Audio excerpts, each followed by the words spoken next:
జై గోవింద. దిలీప మహారాజు అశ్వమేధ యాగాలను సంకల్పించుకున్నారని నేను తెలుసుకున్నాం కదా. అలా 99 అశ్వమేధ యాగాలు నిర్విఘ్నంగా సమాప్తమయ్యాయి.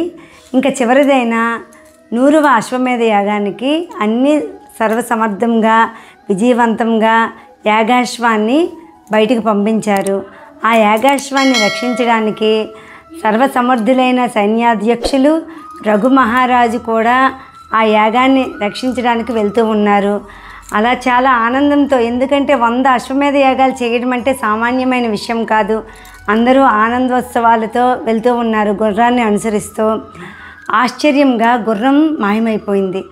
ఏమైందా అని సైన్యాధ్యక్షులు రఘు మహారాజు అంతా గాలిస్తూ ఉన్నారు. ఎవ్వరికి గుర్రం యొక్క జాడ కూడా కనిపించలేదు. అక్కడ ఉన్న వాతావరణం అంతా కూడా ఒక్కసారి స్తబ్దంగా మారిపోయింది. ఏం చేయాలో యువకుడైన రఘు మహారాజుకి అర్థం కాలేదు. అప్పుడు నందిని ఆ ప్రాంతానికి విచ్చేసి రఘు మహారాజుకి తూర్పు దిక్కున ఉన్న ఇంద్రుడు మాయారూపంలో నీ గుర్రాన్ని అపహరించాడు అని దిశను చూపించింది. అమ్మకి నమస్కారం చేసి రఘు మహారాజు తూర్పు దిక్కున వెళ్ళేసరికి ఇంద్రుడు అక్కడ దర్శనమిచ్చారు. రఘు మహారాజు ఇలా ఇంద్రుడిని ఉద్దేశించి మాట్లాడతారు. ఓ ఇంద్ర, నువ్వు చేసే పని చాలా హీనమైనది. గుర్రాన్ని అపహరించడం అనేది నీ యొక్క ఇంద్ర పదవికి అపకీర్తిని తెస్తుంది. నువ్వు ఇంద్రుడికి అంటే అందరికీ దేవతలందరికీ రాజువి. అలాంటి వాడివి ఇలాంటి హీనమైన కార్యం చేయడం నీకు తగిందా అని అడుగుతాడు. ఓ రఘు మహారాజా, నేను శతక్రతువు అనే నామాన్ని గడించిన వాడిని. ఈ లోకంలో శతక్రతువు అంటే నేనే తప్ప వేరెవ్వరూ ఉండడానికి అవకాశం లేదు. కాబట్టి నేను ఈ పనిని చేశాను. నీకు ధైర్యం ఉంటే నాతో యుద్ధం చేయి అని చెప్తాడు ఇంద్రుడు. ఆ వెనువెంటనే రఘు మహారాజు ఒక శరాన్ని తీసి ఇంద్రుడిపై ప్రయోగిస్తాడు. ఇంద్రుడు భుజంపై చిన్న ఘాటు పడుతుంది.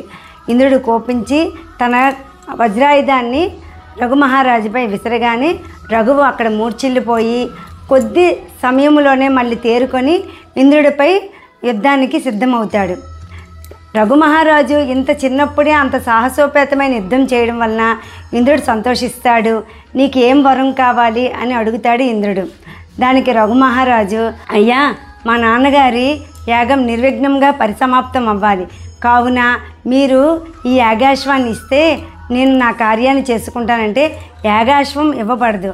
అయితే మరి నేనేం చెయ్యాలి అంటే మీ అశ్వమేధ యాగం సమాప్తం పరిపూర్ణంగా అయ్యేటట్లు, ఆ ఫలం దక్కేటట్లు ఆ వరాన్ని మీకు అనుగ్రహిస్తాను అని చెప్పగానే రఘువు సంతోషించి తన ప్రాంతానికి వెళ్ళిపోతారు. అంటే తన ప్రాంతం అంటే అయోధ్య సామ్రాజ్యానికి వెళ్ళిపోతారు.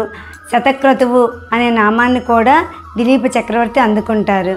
తర్వాత ఏం జరుగుతుందో రఘు మహారాజు యొక్క వృత్తాంతాన్ని మళ్ళీ తెలుసుకుందామా మరి. జై గోవింద.